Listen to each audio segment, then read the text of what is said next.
बच्चे लॉकडाउन में बहुत ही मोबाइल देख रहे थे। उनको पढ़ाई का अजीबत दिल बिजनेस नहीं था, वो खाली मोबाइल देख रहे थे। ऐसे ही कुछ बच्चे मेरे पास आए थे, बोले स्टडी के लिए थोड़ी जगह चाहिए, क्या आप दे सकते हो? तो मैं बोली हाँ ठीक है मेरे पास तो अभी वैसे ही खाली पड़ी है, तो आप यूज़ कर सकते हो। मैं भी पहले अभी घर से बाहर नहीं निकलती थी, मुझे परमिशन ही नहीं थी घर से बाहर निकलने के लिए। तो ये संस्था जब से चालू हो गई तो मैं भी थोड़ा काम करने लगी। म्हणजे त्याच्यामध्ये जो विश्वास होता ना की घरामध्ये बसून किंवा बाहेर खेळण्यामध्ये त्याच्यापेक्षा जास्त जसं तो लायब्ररीमध्ये येतोय ना त्याच्यापेक्षा जास्त आणखीन त्याच्यामध्ये चेंजेस मला दिसतात आणि त्याचा विश्वास पण वाढलाय, वाचण्यामध्ये चेंजेस झाले त्याच्यामध्ये। आणि खूप सारे मला सांगत असतो की त्याच्यातून कुठले पण बुक्स घेऊन येतो, मग मी बघ तू पण वाचून बघ याच्यामध्ये तुला काही चेंजेस दिसते का वगैरे। हा मला पण मजेदार वाटतात ते बुक्स। मी बालपंचायतची मेंबर आहे आणि आमची बालपंचायत स्थापन होऊन 4-5 वर्ष झालेले आहेत। त्यामध्ये मी शिक्षण मंत्री झाले होते। शिक्षण मंत्री म्हणून मी एक स्टडी ग्रुप चालू केला होता। स्टडी ग्रुपमध्ये किती 30 ते 40 मुलं यायची। कोविडमध्ये अभ्यास नाही काय नाही, शाळेला सुट्ट्या होत्या, मग म्हणून असं वाटलं की मी पण एक स्टडी ग्रुप चालू करावं, म्हणजे त्यांना अभ्यासाची सवय लागेल।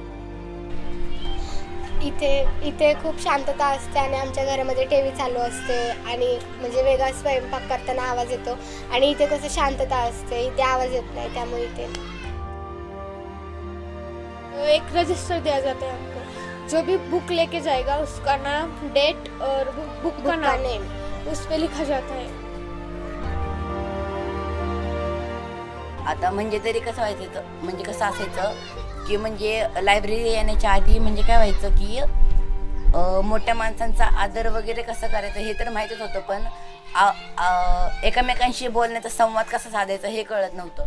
मग हे कळत नसताना मग जसं आम्ही लायब्ररी संदर्भात माहिती द्यायला जात होतो, माहिती देता समजलं की आपण एकमेकांशी संवाद कसा साधला पाहिजे, आपण त्यांना आपला बोलण्याचा टोन कसा असं पाहिजे, मग असं बोलण्यामध्ये प्रभाव पडतो।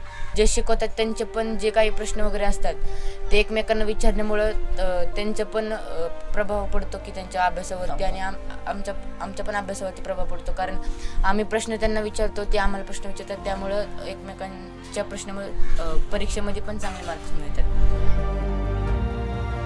लाइब्रेरी ने हमको ज्ञान दिया है बहुत, और हमको पढ़ाने का मतलब इधर जब से आते तब से हमको पढ़ाई वगैरह उस पे मन लग एक्सप्लेनेशन अच्छा करने का। आपली जेव्हा सुंदर गोष्ट हरवते ती शोधण्यासाठी आपल्याला स्वतः त्या शोधावर जावं लागते। मेरी फेवरेट स्टोरी मतलब बुक का नाम है हरवलेली सुंदरी।